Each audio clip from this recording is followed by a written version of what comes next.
नमस्कार, मैं रचना Sharma चढ़दीगढ़ time TV देख रहे सभी दर्शकों का स्वागत करती हूं। आप देख रहे हैं हरियाणा न्यूज। मुख्यमंत्री मनोहर लाल ने दिल्ली में केंद्रीय गृह मंत्री अमित शाह के साथ मुलाकात की। इस दौरान मुख्यमंत्री मनोहर लाल ने बैठक की जानकारी देते हुए बताया कि केंद्रीय गृह मंत्री अमित शाह के साथ किसान आंदोलन सहित सिंगू बॉर्डर का रास्ता खुलवाने संबंधित कोर्ट कार्रवाई और हरियाणा सरकार के प्रयासों पर बातचीत हुई है। सीएम ने कहा है कि बातचीत से रास्ते खुलने की उम्मीद जताई है। वहीं सीएम ने यह भी कहा कि गृह मंत्री अमित शाह के साथ एलनाबाद उपचुनाव को लेकर भी चर्चा हुई है। वहीं धान खरीद और पराली पर मुख्यमंत्री ने कहा कि हरियाणा में कोई पराली नहीं चलाई जा रही है, हम उसका प्रबंधन कर रहे हैं और हरियाणा में धान की खरीद सही ढंग से हो रही है। गृह मंत्री जी से भेंट हुई है। ज़्यादा मतलब है, देखो मुख्य रूप से जो रास्ता खोलने दोनों बॉर्डर्स जो हमारे सिंगू बॉर्डर और हिंगली बॉर्डर उसके रास्ता खोलने का विषय ये उनके सामने रखा है कि सुप्रीम कोर्ट में वैसे तो विषय चल रहा है और हमारी बातचीत भी चल रही है। 20 तारीख को सुप्रीम कोर्ट में केस लगा है। हरियाणा सरकार की ओर से हम अपना पक्ष रखेंगे और किसानों को भी इस बार किसान नेता है उनको भी पार्टी बनाया गया है। वो सारी रिपोर्ट में उनको की है और अगर उससे पहले कोई सहमति बनती है तो पहले रास्ता खुलेगा, नहीं तो फिर सुप्रीम कोर्ट के जो आदेश होंगे उसके हिसाब से रास्ते। आज आपकी गृह मंत्री जी से मुलाकात हुई थी, क्या बातचीत क्या? वही बता रहा हूँ, ये सारी बातचीत हुई उनसे। रास्ता खोलने का एक बड़ा विषय हमारे यहाँ है, सुप्रीम कोर्ट तक गया हुआ है। उसमें हमको अपनी तैयारी अपनी पोजीशन सारी बतानी है। सीएम का मामला इस महीने खुल जाएगा। इसी में एलनाबाद से कुछ चुनाव की वो चर्चा भी हुई है। जगह जगह जो किसान आंदोलन कर रहे हैं उस पर भी सारी बातचीत में उनको बताई है। जैसे केवल रूलिंग पार्टी वो भी सारा अरे हाथ निकाल लिया मैंने। फिर भी शांतिपूर्वक आंदोलन वो लोग चलाएं, ऐसी हमारी अपील हमने भी की है। गृह मंत्री जी ने कहा है आ जाओ डॉक्टर साहब आपका मोबाइल थोड़ा सा नीचे हो जाए। लो लेकिन किसी प्रकार की नहीं दिया। तेरा ऑडियो मेरा ऑडियो फ्लैट वाला है। मुझे लगता है कि 20 तारीख को जो सुनवाई होगी मोटे तौर पर किसानों ने कहा है कि हमने कोई बाधा नहीं है, हमने रास्ते बंद नहीं किए हैं। तो भले ही वो सरकार ने कोई उस समय का निर्णय लिया जैसे घटनाक्रम उस समय हुआ था, तो उस समय किसानों की ओर से अगर ये विश्वास दिलाया जाता है तो सरकारें तो तैयार हैं। रास्ता खोल देंगे, किसान तैयार होते हैं, सरकारें तैयार होती है, निश्चित रूप से रास्ता खुलेगा। ऐसा मुझे लगता है वहाँ के लोगों की परेशानी काफ़ी है, जो खास करके वहाँ उद्योग लगा के बैठे हैं, वहाँ के आसपास के गाँव हैं, उन लोगों को जिनको डेली आना जाना होता है दिल्ली, तो बहुत परेशानी उनको है। तो इसके आज भी मुझे प्रतिनिधिमंडल मिलने के लिए आया था इस विषय को लेकर के, तो हमने उनको सबको आश्वासन दिया कि बहुत जल्दी रास्ता खुलेगा। सर क्या लगता है सुप्रीम कोर्ट ने जिस तरीके से धान खरीद सुचारू रूप से तल लहजे में कहा था कि आप प्रदर्शन करें लेकिन रास्ता रोकना, राष्ट्रीय राजमार्ग रोकना ये कहीं भी असंवैधानिक नहीं है, क्या इसी के चलते वो बैकफुट पे आए हैं सर? अब क्योंकि उन्होंने तो कहा है कि हम रास्ता नहीं रोकेंगे, जब उन्होंने कहा है तो मैं ऐसे ही कहूँ कि इसके कारण से आए या किस कारण से आए। जब एक सहमति बन रही है तो इसमें हम आपस में एक दूसरे के खिलाफ क्यों कीचड़ उछालेंगे। रास्ता खोलने की सहमति बनती है, रास्ता खुलता तो सभी को विन-विन पोजीशन है। करनाल का नागरिक अस्पताल कायाकल्प मूल्यांकन में नंबर 1 पर बना है। प्रदेश में कायाकल्प अवार्ड में प्रथम स्थान मिलने के बाद नागरिक अस्पताल के स्टाफ में खुशी का माहौल है। करनाल नागरिक अस्पताल को 50 लाख रुपए का इनाम दिया गया है, जिसका उपयोग हॉस्पिटल को और बेहतर बनाने के लिए किया जाएगा। करनाल ने पूरे हरियाणा में कायाकल्प मूल्यांकन में पहला स्थान हासिल किया है, जो कि करनाल नागरिक हॉस्पिटल और यहाँ की जनता के लिए गर्व की बात है। तो ये बड़ी खुशी हो रही है कि ministry of health and family welfare के अंतर्गत जो प्रोग्राम कायाकल्प का प्रोग्राम चलाया जाता है, उसके प्रोग्राम में डिस्ट्रिक्ट सिविल हॉस्पिटल करनाल सारे प्रदेश में प्रथम स्थान पर आया है और इस प्रथम स्थान को प्राप्त करने के लिए इस अस्पताल को 50 लाख रुपए का इनाम दिया गया है। यह राशि अस्पताल की जो सुविधाएं हैं उनको बढ़ाने में खर्च की जाएगी और हमें इस स्थान तक पहुंचने में, अस्पताल को प्रथम स्थान प्राप्त करने में सारे जो हमारी टीम है, जो हमारे सारे कर्मचारी हैं, सारे अधिकारी हैं, उन्होंने बड़ी मेहनत और इसका परिचय दिया है और अपने इस मेहनत से इस मुकाम को प्राप्त किया।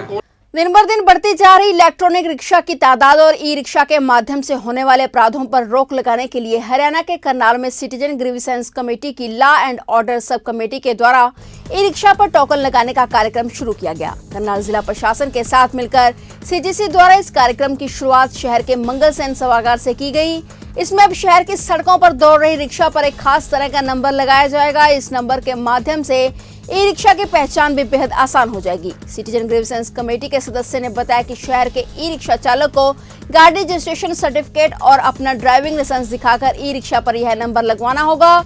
इसके लिए अगले 10 से 15 दिनों तक शहर में यह कार्यक्रम चलता रहेगा और इसी के साथ इस कार्यक्रम का सबसे बड़ा फायदा यह होगा कि बिना पंजीकरण करवाए जो इलेक्ट्रॉनिक रिक्शा शहर में दौड़ रही हैं उनके ऊपर भी लगाम लग पाएगी। करनाल जिला प्रशासन के द्वारा शुरू की गई यह योजना आगे चलकर हरियाणा के अन्य शहरों में भी शुरू की जाएगी।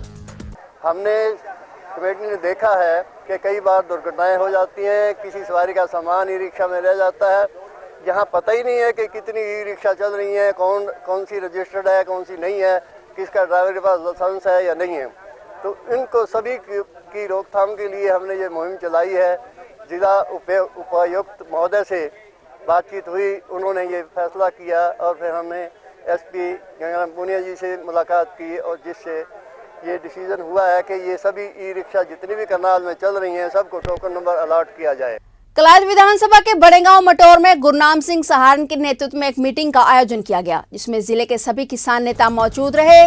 मीटिंग में निर्णय लिया गया कि सरकार व उसके अधिकारी मुख्यमंत्री के आगमन को लेकर तरह तरह की अफवाहें न आने की फैलाई जा सकती हैं, मगर हमें उन पर विश्वास नहीं करना चाहिए क्योंकि वे सदा झूठ की राजनीति करते हैं।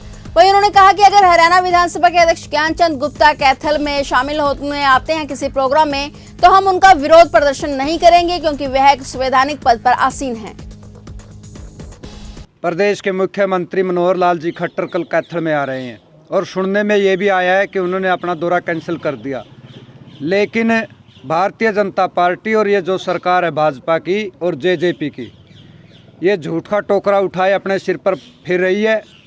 जो ये बात कहते हैं इन बात पर हम कभी तसल्ली नहीं करेंगे और हम पूर्ण रूप से जो तैयारी हमारी किसान कौम की, मजदूर कौम की, छोटा व्यापारी कर्मचारी की, उनका विरोध करने का जो शांतिपूर्वक तरीके से हम विरोध करते हैं, मोर्चे ने जो ऐलान किया है उसी के हिसाब से हम कैथल कल पूरी संख्या में जाएंगे। इस पंचायत का उद्देश्य यही।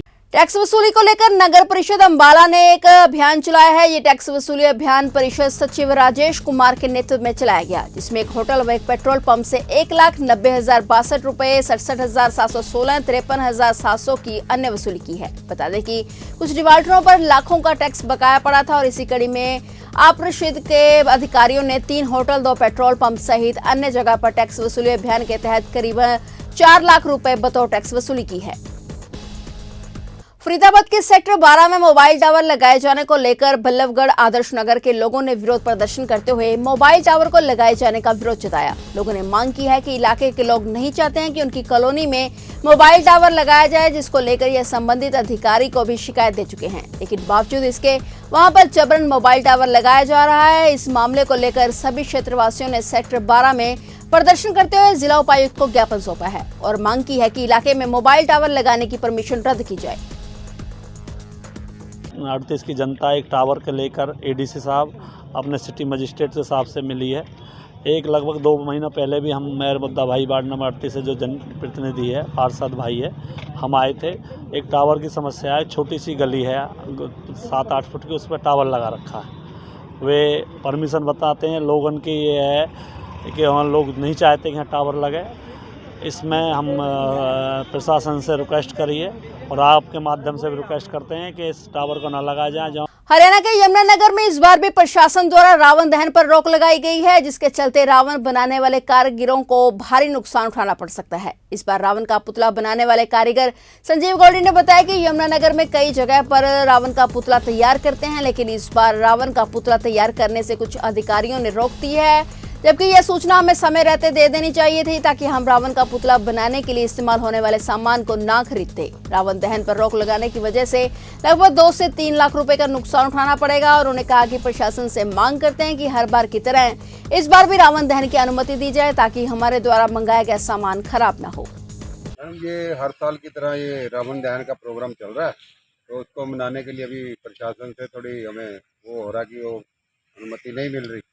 तो उसके लिए हमने गुहार लगाई है अभी विधायक से। तो विधायक जी बताएंगे शाम को ये रावण दहन होगा या नहीं होगा, मगर ये होना चाहिए। करनाल में दशहरा पर्व को धूमधाम से मनाने के लिए तैयारियां जोरों से चल रही हैं। रामलीला मैदान के प्रांगण में रावण व उसके कुनबे के पुतले बनाए जा रहे हैं। पिछले वर्ष कोरोना काल के चलते दशहरा पर्व पर रावण दहन नहीं किया जा सका, जिसके कारण कारीगरों को काफी ज्यादा आर्थिक तंगी से गुजरना पड़ा। लेकिन इस बार स्थिति पहले से बेहतर है। रामलीला सभा की ओर से 117वें विजयदशमी महोत्सव को मनाने के लिए तैयारियां की जा रही हैं और उत्तर प्रदेश से आए मुस्लिम कारीगर रावण व उसके कुनबे के पुतले बनाने में दिन रात लगे हुए हैं।